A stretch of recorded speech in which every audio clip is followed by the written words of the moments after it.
ဇလန်းစာမှာတော့အသက်ရှင်မှုခက်ခက်ခဲခဲလူရက်ရှူရှိုက်နေရတဲ့ကလေးတစ်ယောက်ရဲ့အဖြစ်အပျက်ကနေစတင်ထားပါတယ်။လမစိပဲ3လစောပြီးမွေးလာခဲ့တဲ့အတွက်သူခန္ဓာကိုယ်လေးကသေးငယ်ပြီးအားနည်းလွန်းတာကြောင့်သူနာပြုမလေးတွေကတောင်ဒီညကိုကြော်ဖြတ်နိုင်ပါမလားဆိုပြီးတီးတိုးစိုးရိမ်နေကြပါတယ်။မိဘတွေခမရလဲသူတို့သားလေးအသက်ရှင်မှုအတွက်မျှော်လင့်ချက်မှန်သမျှစုပ်ကိုင်ရင်အကူအညီတောင်းခံခဲ့ကြပါတယ်။ဖခင်ဖြစ်သူကစွန့်စားရတဲ့ဆုံးဖြတ်ချက်တစ်ခုကိုချလိုက်ပါတယ်။ရှေးအောင်ကြရာတစ်ခုလုပ်ဖို့အတွက်သူတို့နေတဲ့တိုက်ခန်းကိုရောင်းချလိုက်ပြီးငှားရမ်းကတတ်တာတဲ့အခန်းချင်းလေးမှာဘဝကိုစတင်ခဲ့ပါတယ်။ဒါပေမဲ့ဖခင်ဖြစ်သူကဒီအကြောင်းကိုပြန်တွေးမိရင်မျက်ရည်ဝိုင်းပြုံးမိတယ်။ဘာကြောင့်လဲဆိုတော့သူခက်ခဲတွေကြားကနေဂျူမင်လေးကိုတက်ရှင်တန်အောင်မွေးခဲ့နိုင်လို့ပါ။ဒါပေမဲ့အသက်ရှင်မှုနဲ့တူအရေးမဲတစ်ခုကလည်းကပ်ပါလာခဲ့ပါတယ်။ဂျူမင်ကြီးပင်းလာတဲ့အခါသူ့စိတ်ထဲမှာအမြဲတမ်းအားငယ်စိတ်တွေရှိနေတယ်။သူကနုနယ်လွန်းနေနေသားမကျသလိုခံစားရပြီးကဘာပေါ်မှာအနေကွေးဆုံးအညံဆုံးလူလိုသူ့ကိုယ်သူထင်မှတ်နေခဲ့တယ်။အဆက်ကြောက်ပြီးထီးချန်ခဲ့တဲ့သူ့ဘဝတွေကိုတနေ့မှာတော့သူနဲ့တူတူပဲဘာမှမသိနားမလဲတဲ့ကောင်လေး3ယောက်ဝင်လာခဲ့ပါတယ်။အဲ့ဒီအချိန်ကစ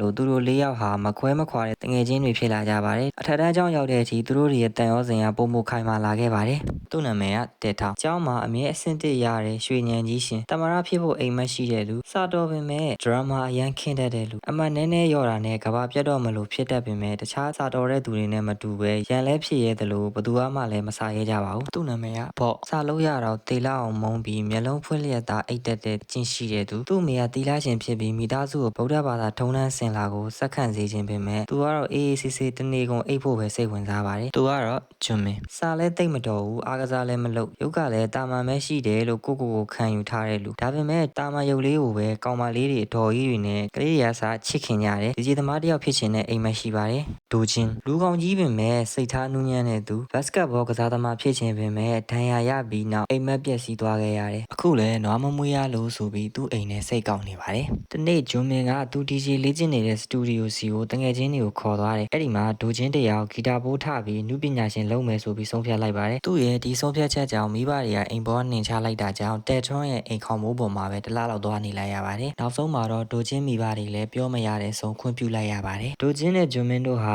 နောက်တစ်ချိန်မှာဂီတပွဲကြီးတွေမှာအတူဖျော်ဖြေကြမယ်လို့အိမ်မက်မှတ်ခဲ့ကြပါတယ်ဒါပေမဲ့ကန်ဂျဘာကမျက်နှာသာမပေးခဲ့ပါဘူးဂျွန်မင်တို့မိသားစုကနယူးဇီလန်ကိုပြောင်းရတော့မယ်လို့သတင်းကြားလိုက်ရပါတယ်ပွဲရပြီးသူတို့တငယ်ချင်းတွေလမ်းခွဲရတော့မယ်ဆိုတော့သိလိုက်ရတာကြောင့်ခရီးတူတူမထွက်ရသေးတာကြောင့်နောက်ဆုံးအနေနဲ့ထိုင်းနိုင်ငံကိုသွားဖို့ကြံစီကြပါတယ်ပိုက်ဆံလည်းမရှိမိဘတွေကလည်းခွင့်မပြုရဲ့ကြားကတဲထွန်းကသူ့မိဘတွေကိုသူ့အဆင့်1ရအောင်လုပ်မယ်စုလက်အနေနဲ့ခရီးသွားခွင့်ပေးဖို့တောင်းခဲ့ပါတယ်ဂျွန်မင်ရဲ့အမေကလည်းကျေးဇူးတင်တဲ့အနေနဲ့ခရီးစရိတ်ကိုအကုန်ချခံမယ်လို့ပြောခဲ့ပါတယ်ဒါပေမဲ့ကန်ဆိုးစွာနဲ့သူတို့လေစိတ်သွားမဲ့ဘတ်စကားစီးနေတော့ဘော့ကဘိုင်နာလိုဆင်းရကနေကားလဲလွတ်လေရင်လဲလွတ်ပြီးသူတို့ရဲ့အိမ်မက်ခရီးစဉ်လေးပျက်စီးသွားရပါတယ်နောက်တစ်ခေါက်မှသွားကြမယ်လို့ဂရီပေးခဲ့ပေမဲ့ဂျွန်မင်ရဲ့မိသားစုကနိုင်ငံခြားကိုထွက်သွားတဲ့အတွက်အဲ့ဒီနောက်တစ်ခေါက်ဆိုတာဘရော့မှရောက်မလာတော့ပါဘူးဒီလိုနဲ့သူတို့တငယ်ချင်းတွေပြန်မစုံပြစ်တာ10နှစ်ကြာခဲ့ပါပြီလက်ရှိချိန်မှာတော့တေချောင်းကလွတ်တော်အမတ်ရဲ့တွင်ရမှုဖြစ်နေပါပြီဘက်ကဖုန်းเจ้าမှာနေရင်တက်တူးထိုးဆရာဖြစ်နေပါပြီနောက်ပိုင်းမှာသူ့အမေကအတင်းအဓမ္မ